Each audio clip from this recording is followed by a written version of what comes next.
Aku datang bukan untuk membawa damai, melainkan pedang. Demikianlah sabda Yesus. Salve sahabatku, saudaraku yang terkasih. Kiranya damai Kristus selalu beserta kita, dan semoga hari ini kita semua dalam keadaan sehat walafiat. Seandainya ada saudara kita, ada teman kita yang mungkin sedang sakit atau ada masalah, marilah kita berdoa bersama. Mohon semoga Tuhan memberi mereka kekuatan, Tuhan menyembuhkan mereka, dan dalam terang Roh Kudus-Nya memberi mereka jalan keluar. Sahabatku, saudaraku yang terkasih di dalam Kristus, kembali saya mengajak, ayo mari kita bersama-sama merenungkan dan belajar dari bacaan liturgi hari ini yang akan kita ambil Injil Matius bab 10 ayat 34 sampai dengan bab 11 ayat 1. Kita dahului dengan tanda kemenangan kita dalam nama Bapa dan Putra dan Roh Kudus. Amin. Inilah Injil Yesus Kristus menurut Matius. Dimuliakan. Pada suatu hari, Yesus bersabda kepada ke-12 muridnya, "Jangan kalian menyangka bahwa aku datang untuk membawa damai di atas bumi. Aku datang bukan untuk membawa damai, melainkan pedang. Sebab aku datang untuk memisahkan orang dari ayahnya, anak perempuan dari ibunya, menantu perempuan dari ibu mertuanya, dan musuh orang ialah seisi rumahnya. Barang siapa mengasihi bapa atau ibunya lebih daripadaku, ia tidak layak bagiku. Dan barang siapa mengasihi putranya atau putrinya lebih daripadaku, ia tidak layak bagiku. Barang siapa tidak memikul salibnya dan mengikuti aku, ia tidak layak bagiku. Barang siapa mempertahankan nyawanya, ia akan kehilangan nyawanya. Dan barang siapa kehilangan nyawanya demi aku, ia akan memperolehnya kembali. Barang siapa menyambut kalian, ia menyambut aku. Dan barang siapa menyebut aku, ia menyambut dia yang mengutus aku. Barang siapa menyambut seorang nabi sebagai nabi, ia akan menerima upah nabi. Dan barang siapa menyambut seorang yang benar sebagai orang benar, ia akan menerima upah orang benar. Dan barang siapa memberi air secup, secangkir saja kepada salah seorang kecil ini, karena ia muridku, aku berkata kepadamu, sungguh ia takkan kehilangan."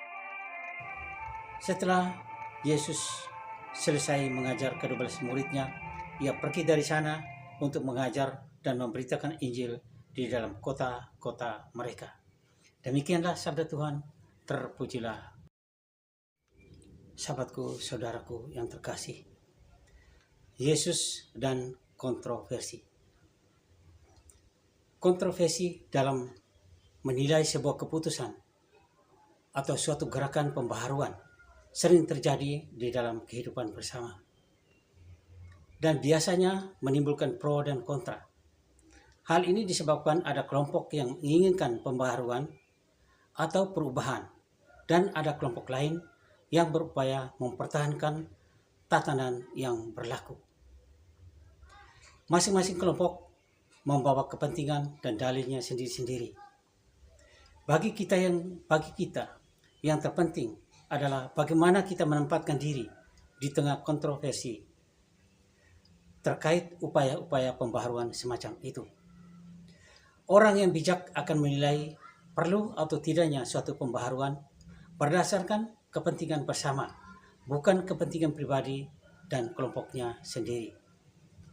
Dan juga akan lebih memilih opsi yang bernilai untuk jangka panjang daripada yang menawarkan keuntungan jangka pendek tapi merugikan masa depan. Bacaan Injil hari ini berbicara tentang kontroversi terkait di tengah-tengah bangsa Yahudi. Yesus datang ke dunia ini menawarkan keselamatan abadi, menawarkan kerajaan Allah bagi semua orang, dan masing-masing manusia dihadapkan pada pilihan menerima atau menolak. Yesus tidak pernah memaksa orang untuk memilih salah satu. Manusia diberi kehendak bebasnya untuk menentukan pilihannya sendiri. Pilihan ini dibahasakan dengan bahasa yang menantang di dalam Injil hari ini. Dengan Yesus berkata, "Jangan kamu menyangka bahwa aku datang untuk membawa damai di atas bumi ini. Aku datang bukan untuk membawa damai, melainkan pedang. Sebab aku datang untuk memisahkan orang dari ayahnya, anak perempuan dari ibunya, menantu perempuan dari ibu mertuanya, dan musuh orang ialah orang-orang seisi rumahnya. Pada ayat ke-34, Yesus bersabda, "Aku datang bukan untuk membawa damai, melainkan pedang." Kalimat ini tidak boleh diartikan atau jangan ditafsir bahwa Yesus menganjurkan kekerasan. Yesus tidak mengajarkan kekerasan atau memaksa kehendak orang untuk memilih salah satu pilihan. Tetapi di sini yang dimaksud Yesus ialah bahwa Yesus datang memperjuangkan kebenaran, memperjuangkan kejujuran, keadilan, hidup di dalam.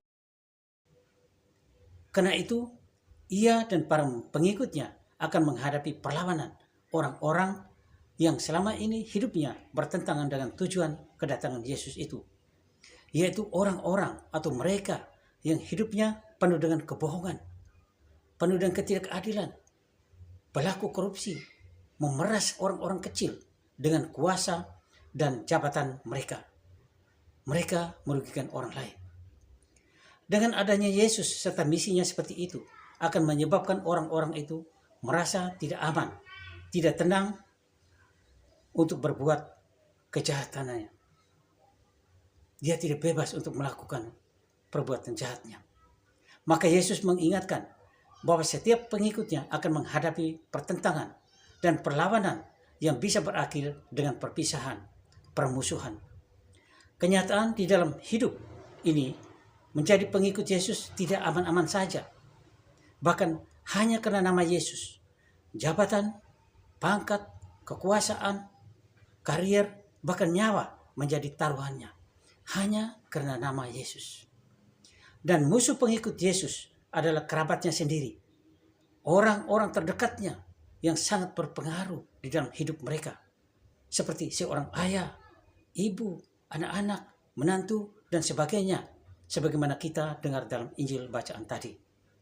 Mereka adalah orang-orang sangat dekat satu sama lain, bukan lagi hanya sebagai sahabat atau sebagai teman. Kalau di rumah saja bisa terjadi perpecahan seperti itu, apalagi di luar rumah, di tempat kerja, di tempat beraktivitas, di alam bebas sana.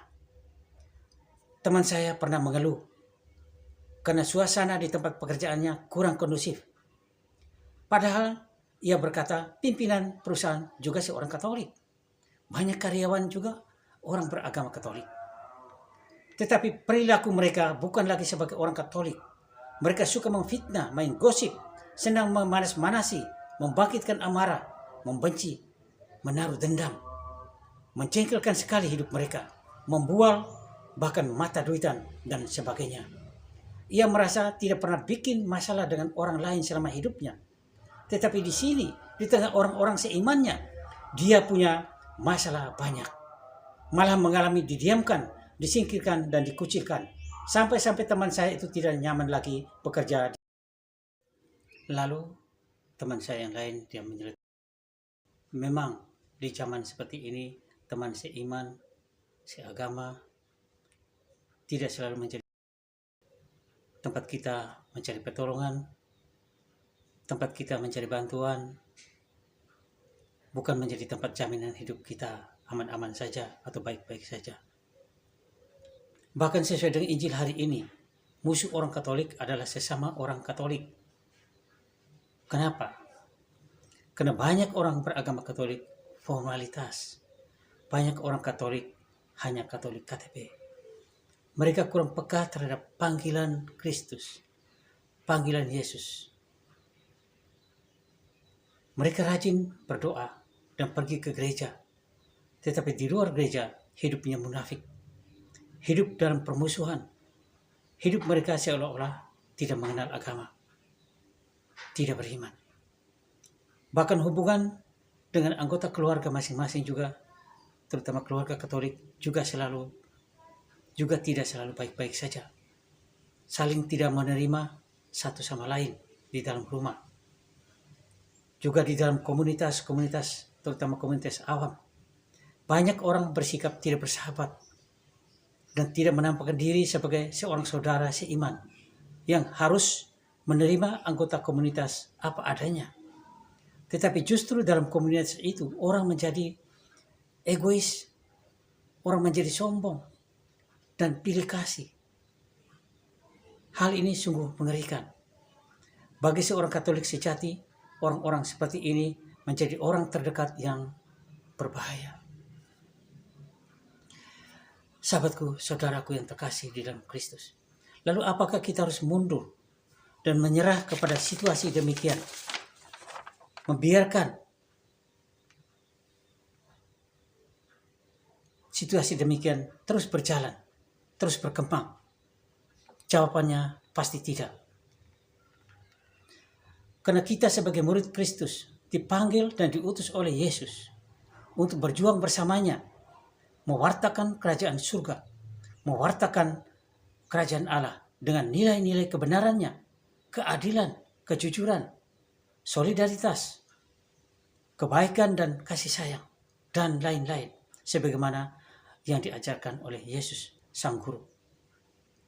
Mewartakan kerajaan surga berarti kita harus berani menyerukan pertobatan. Sebab dasar orang menerima kerajaan Allah, dasar orang masuk ke dalam kerajaan surga adalah pertobatan. Orang harus bertobat dan mengimani Yesus dengan sungguh-sungguh untuk menggapai keselamatan. Mungkin perjuangan kita ini tidak populer. Mungkin kita akan dibenci, kita akan diancam, bahkan disakiti. Sebagai sabda Yesus dalam Injil. Injil hari ini juga menegaskan bahwa mengikuti Yesus adalah pilihan yang radikal. Dalam arti menuntut totalitas dan tidak bisa setengah-setengah mengikuti Yesus. Sebab kita harus sadar bahwa hakikat sebagai murid Kristus adalah memikul salib. Dan salib itu sebagai konsekuensi iman kita akan Yesus Kristus. Salib tidak bisa terlepas dari seorang murid Kristus. Hal ini sangat bisa dilakukan oleh orang-orang yang sungguh-sungguh menyerahkan hidupnya dan menerima Yesus secara total. Menerima Yesus sebagai nilai tertinggi di dalam hidupnya, sehingga hal-hal lain sifatnya hanya sekunder. Situasi inilah membawa seseorang kepada tidak takut kehilangan nyawanya, karena Yesus sendiri memberi jaminannya. Ia akan memperoleh kembali, sebagaimana sabda Yesus, barang siapa bertahan sampai pada kesudahan, ia akan memperoleh hidup kekal. Dan ini hanya bisa dilakukan oleh orang-orang yang bukan imannya setengah-setengah, tetapi murid Kristus yang total, hidupnya hanya untuk Yesus. Karena ia bukan lagi mengejar hal-hal dunia yang fana, tapi ia mengejar sesuatu yang lebih tinggi, lebih berharga, yaitu keabadian, yaitu surga, yaitu hidup dalam keabadian. Demikianlah renungan kita hari ini. Marilah kita berdoa, saudaraku. Ya Bapa, berilah kami kekuatan dan terang Roh Kudus-Mu, agar kami semakin mampu untuk mengimani Yesus dan menyerahkan hidup kami secara total baginya. Amin. Kemudian kepada Bapa dan Putra dan Roh Kudus, seperti pada permulaan, sekarang, selalu, dan sepanjang segala abad. Amin. Terpujilah keluarga kudus Nazaret Tuhan Yesus, Bunda Maria dan Santo Yosef, sekarang dan selama-lamanya. Amin. Semoga Tuhan Yesus Kristus selalu memberkati kita semua. Dalam nama Bapa dan Putra dan Roh Kudus. Amin. Salve, salam damai Kristus selalu beserta kita. Dia More Channel